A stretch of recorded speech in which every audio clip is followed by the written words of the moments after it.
Heresy! Assemble the fleet, the God Realm are attacking! Hello everyone, JK here. I'm going to be starting a side series where I play as the Holy Order of the Pontifex, see how far I can get them to expand. I've been making quite a few guides for X4 these past 2 months, and I've realized that I haven't actually been playing the game. Also, patch 4.1 is in development with a whole lot of changes, which is great that they're doing that. However, I'd hate to make a video just to see it become shortly outdated. Hopefully you'll be okay. So let's have a little bit of fun with this campaign while we wait. I'll be doing the Dedicated Warrior start, which is a God Realm start, but we can always defect later. But I won't be defecting until after the PHQ is built and completed the missions for enabling modifications. The Chassis mod mission normally sends you to a parentage station, and I won't be able to complete it if I can't even dock there. According to the wiki, the Holy Order is at war with everyone, so their space is the only place that I will really be safe. I will be declaring war against the God Realm, Argon Federation, and Anti-Gon Republic. The goal is to expand Holy Order sectors into all of their enemy sectors, but I'm not sure if that can even happen. I've never seen anyone expand so much, so this campaign is kind of like a really long test. The Terrans and Split will remain at the starting reputation, and I'll try to mostly ignore them. I will not be declaring war against the Talati, although there is nothing I can do about how they interact with the Holy Order. This is because as soon as you declare war against the Talati, they will move all their ships to attack your PHQ. While the modules can be destroyed, the base itself doesn't seem to take any damage, and their fleets will just get stuck there. This is a vanilla playthrough, but I'll be using a single workshop mod to remove the superhighway. With the galaxy at war, I want to have closed, defensible borders, although in reality, nothing really changed.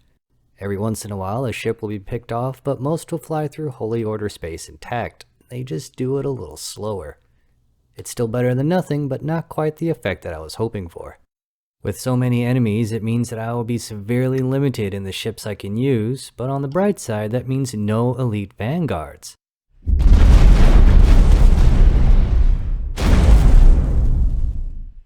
That by itself is worth the limitations.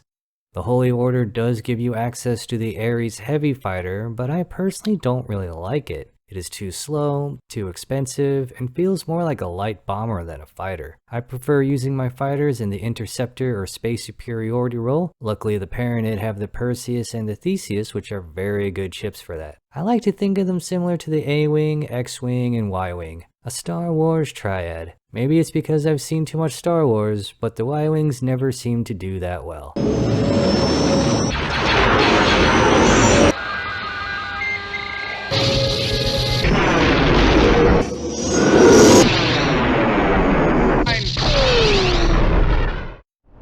Having said that, the Ares is a very good player ship. With tier 3 modules and a good set of modifications, it can be a very dangerous, if even more expensive ship. Now, not much happens in the first few hours of a game. That time is spent doing the PHQ mission and setting up the miners. But a few things have happened in the game world, so let's go to the command center and see what it was.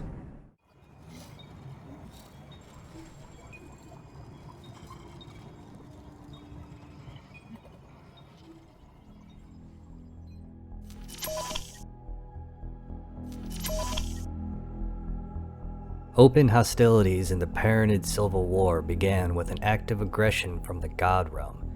Sending a fleet into Pontifex's claim, they quickly scattered the meager patrol craft of the sector and drove straight for the equipment docks. A Holy Order fleet had just finished its maintenance and repairs and immediately set after their fellow Paranid. It is unknown if the God Realm knew of these ships and were trying to catch them unawares, but they were met with swift and overwhelming force, completely decimating their attack fleet. Following up on this sudden victory, the Admiral of the Holy Order fleet ordered his ships into Pious Mist to press their advantage. On the opposite side of Holy Order space, the Western fleet also launched an attack against the Argon. As allies of the God Realm and suspecting another surprise incursion, they instead chose to launch a preemptive strike and charged through the jump gate. Unfortunately, communications were lost with these two fleets shortly after they had traveled through the gates. Without any messages or even survivors coming back through, the Holy Order was unable to determine what had happened, being forced to conclude that both fleets with all hands were now lost. In an effort to slow the counterattack that was assured to come, the Holy Order had the highway leading out of their space destroyed. This caused a cascading failure that overloaded the whole network, and soon the highway in the entire Commonwealth was brought offline. The Talati, seeing a major trade route stripped away from them along with all of its associated profits, promptly demanded that the Holy Order undo the damage and repair the highway immediately. When the Holy Order refused to even respond, the Talati sided with the God Realm and Argon in their war. The media within the Holy Order touted their propaganda to its citizens, dismissing the threat of the Talati, but the military leaders knew that this turn of events was disastrous. If the Talati production powerhouse was given time to turn its gears towards war, they would eventually simply drown under an unending torrent of ships. The Pontifex declared that a decisive victory was needed to show the lizard folk their error, and against the advice of every admiral in the War Council, the Holy Order's remaining reserves were thrown back into pious mists.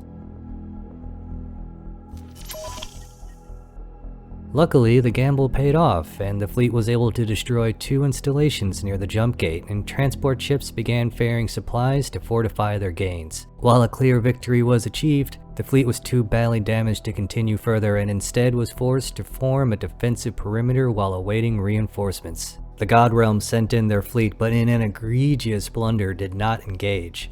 Instead, they harried the defensive line with small fighter craft, looking to break through and destroy the transports behind. Had they had known that this was the current extent of the Holy Order's fleet, they most assuredly would have charged.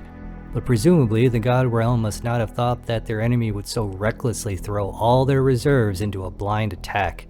The continuous raids did succeed in showing that the position was untenable, and the Holy Order were forced to retreat back to Pontifex's claim. No further attacks came from the God Realm or Argon, and the Pontifex declared the engagement a most holy victory.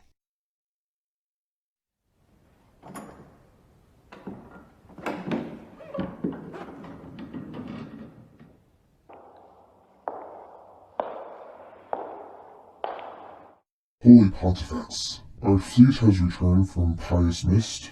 The enemy has not pursued. It would appear that they overestimate our remaining strength. The virtue of our cause is all the strength we need. You would do well to remember that. Of course, Holy Pontifex. My apologies, Holy Pontifex. If I may, after the battle, our scouts have received strange sensor readings in Talati space. In the Grand Exchange sector, it seems as though a station has appeared where there was once none before. Why should I care about a singular station in a far-off sector? They may become a danger in the future, but the Talati are not warriors, and I have far greater concerns in the present. Holy Pontifex, a God Realm convert was the one who gave the report. He states that it is a Terran station. Tell me, what is this defector's name?